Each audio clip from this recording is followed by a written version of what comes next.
हमने तय किया है वो मुद्दा है कर्मचारी, अस्थायी जो कर्मचारी हैं उनके मुद्दों से जुड़ी हुई बातें, उनकी समस्याएं, उनका निराकरण, उनके लिए जो बोर्ड बनाया उस पर हमारी बात हो रही है। आज इस बात को करने के लिए अस्थायी कर्मचारियों के नेता मोनू चौधरी हमारे साथ हैं। मोनू जी, आपका स्वागत करता हूं कि आप हमारी स्टूडियो में आए और आप जन समस्याओं से जुड़ी हुई जो कर्मचारियों की समस्याएं उनके ऊपर विचार करने के लिए यहाँ मौजूद हैं। सबसे बड़ी बात यह है कि RLSDC एक ऐसा शब्द है जो लोगों को समझ में नहीं आता है। ये एक बोर्ड है और इस बोर्ड के क्या काम है, तो पहले तो बोर्ड के बारे में आप बताएं कि बोर्ड है क्या। जी बिल्कुल। RLSDC का मतलब होता है राजस्थान लॉजिस्टिकल जो डिपार्टमेंट है, जो सर्विस कॉरपोरेशन की तरह कार्य करेगा। इस तरह से मैं अगर बताता हूँ तो ये थोड़ा कम समझ में आता है, लेकिन मैं इसको थोड़ा इस तरह से बताऊँ कि राजस्थान में जितने भी अस्थायी कर्मचारी लगे हुए हैं अलग अलग विभाग में, उनकी दास्ता को, उस गुलामी को बिचौलियों के माध्यम से जो उन तक सैलरी पहुंच पाती है वो सैलरी उन तक पूरी पहुंचे और कोई बिचौलिया उस सैलरी को बीच में खाए नहीं सीधे सीधे तरीके से, उन तक वो सैलरी पूरी पहुंच पाए। इसलिए पूर्व जो सरकार थी, कांग्रेस सरकार, उसने एक RLSDC बोर्ड का गठन किया।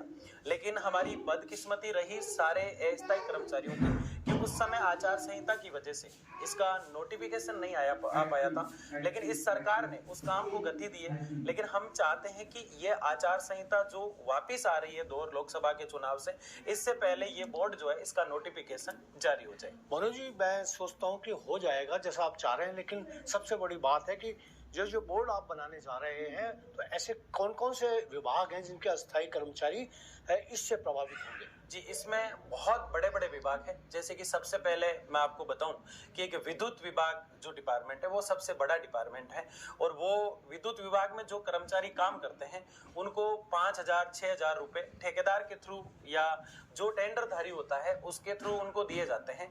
5 या 6,000 रुपए में वो अपना घर चलाते हैं। कई बार ऐसी न्यूज आती है, हर हफ्ते में आपके चैनल के माध्यम से, अलग अलग चैनल के माध्यम से मैं देखता रहता हूँ कि जो विद्युत विभाग में कर्मचारी काम कर रहा है उसकी सैलरी सरकार के थ्रू आती है, लेकिन उसको उस टेंडरधारी के रूप से उसके माध्यम से उसको मिलती है, जो कि 10, 12, 15 हजार तक आती है, जो उसको मात्र 5 या 6,000 मिलती है। जब तक कि कई बार ऐसा होता है कि जो ठेका कर्मी या विद्युत विभाग में जो कर्मचारी लगा हुआ है वो कई बार उसे ट्रांसफार्मर में या बिजली के तारों से झुलस कर उसकी बॉडी का पता ही नहीं चलता, इस तरह से सर उनकी बॉडी हो जाती है। उसका सरकार कोई संज्ञान नहीं लेती, ना जो टेंडरधारी होता है वो उनकी तरफ ध्यान नहीं देता। ऐसे कई अनगिनत जाने जो है वो विद्युत विभाग में जा चुकी है। तो सबसे बड़ा डिपार्टमेंट इससे पीड़ित जो है वो है विद्युत डिपार्टमेंट। उसके अलावा चिकित्सा डिपार्टमेंट में लगे हुए लोग, जो वार्ड बॉय हो गए, सफाई कर्मचारी हो गए, अलग अलग माध्यमों से जो काम कर रहे हैं, जो हजारों की संख्या में है, वो कोविड जैसी विपरीत परिस्थितियों में भी सरकार के साथ कंधे से कंधा मिलाकर काम कर रहे थे। और सरकार की नहीं कहकर इसको हम ये भी कह सकते हैं कि जनमानस के लिए वो रात दिन तत्पर रहते थे।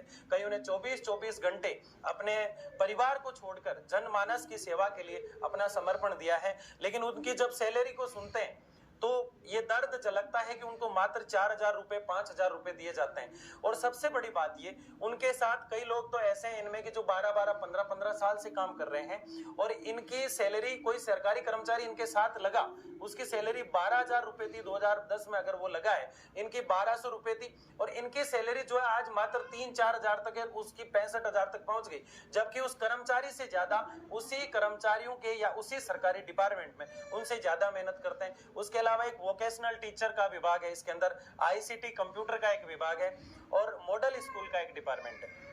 वो लोग सरकारी टीचरों के साथ मिलकर सरकारी स्कूलों में ही पढ़ाते हैं, सरकारी स्कूलों का काम ही देखते हैं। लेकिन उनको भी टेंडर के थ्रू जो पेमेंट मिलता है वो उनको उतना नहीं मिलता जो गवर्नमेंट तय करती है।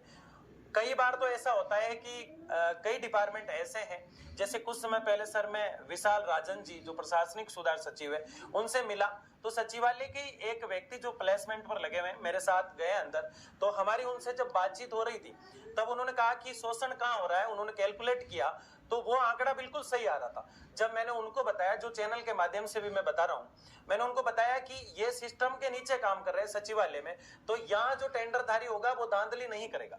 टेंडरधारी धांधली या बिचौलिया सिस्टम वहां ज्यादा एक्टिव हो जाएगा जहां कोई बांसवाड़ा की धरती पर, जहां सिस्टम से जयपुर से बहुत दूर बैठा है, और वहां कोई व्यक्ति है, उसको जो प्लेसमेंट के थ्रू काम कर रहा है, उसको 3800 रुपए लिफाफे में डाल के जो टेंडरधारी होता है उसकी तरफ से दे दिए जाते हैं।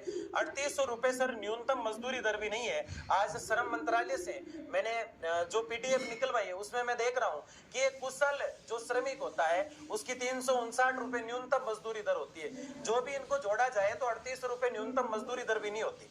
तब मैंने सर को ये बात बताई तो उन्होंने कहा वास्तव में ये शोषण हो रहा है और इस आरएलएससी बोर्ड से संबंधित हम जल्दी ही मीटिंग रखते हैं, और उन्होंने बहुत जल्द जो है दूसरे या तीसरे दिन इसकी एक मीटिंग रख दी थी। लेकिन इसका काम सर हो रहा है, लेकिन हम ये चाहते हैं कि आचार संहिता से पहले इसका नोटिफिकेशन निकल जाए तो ये लाखों पीड़ित लोग हैं, जो पीड़ित वर्ग है, उसको इससे छुटकारा मिल जाए। इसके अलावा बाल अधिकारिता विभाग है, इसके अलावा आबकारी विभाग है, 108 वाले एम्बुलेंस वाले हैं, 104 वाले हैं, संपर्क पोर्टल वाले हैं, ऐसे ढेर सारे विभाग है जो लगभग 25, बिल्कुल, माध्यमिक शिक्षा बोर्ड है, रेवेन्यू बोर्ड में लगे हुए लोग हैं, आरपीएससी में लगे हुए बोर्ड लोग हैं। आज सिर्फ माध्यमिक शिक्षा बोर्ड की भी बात करूं तो 100+ कर्मचारी ऐसे हैं जिनको 6 से 7 हजार रुपए मिलते हैं जी। और जहां जिस संस्था में ये काम करते हैं वहां के अधिकारी वहां का हिस्सा इनको नहीं मानते हैं, जबकि ये गवर्नमेंट की संस्था में काम कर रहे हैं और 10-10 साल से सिर्फ इसलिए काम कर रहे हैं कि एक दिन गवर्नमेंट जो है इनके बारे में संज्ञान लेगी।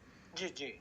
लगभग कितने पूरे राजस्थान के अंदर आप कितने कर्मचारी ऐसे हैं जो अस्थायी हैं और इस समस्या से पीड़ित हैं? लगभग पूरे राजस्थान में सर ये 6 से 7 जो कर्मचारी हैं, इनकी संख्या लगातार मेरे से जुड़ती हुई जा रही है और इनकी संख्या सर इतनी अधिक है कि मतलब एक आंकलन करना भी मुश्किल है। और ये सारा का सारा पीड़ित वर्ग है। एक समय में दास प्रथा जो चली आ रही थी सर, मैं इसको दास प्रथा ही कहूंगा कि जैसे दास गुलामी किया करते थे उस तरह से ये गुलामी करते हैं। और इसमें एक बहुत बड़ी पीड़ा है, ये लोग जब आवाज उठाने की बात करते हैं तो जो टेंडरधारी होता है वो इनको ये धमकी देता है कि अगर आपने आवाज उठा ली तो आपको कल मैं नौकरी से हटा दूंगा। इसलिए ये चुपचाप रहते हैं। इनको 3000-4000 रुपए जो लिफाफे में दिए जाते हैं, ना इनका पीएफ काटा जाता है। कई जगह तो ऐसा है कि कईयों को 10-10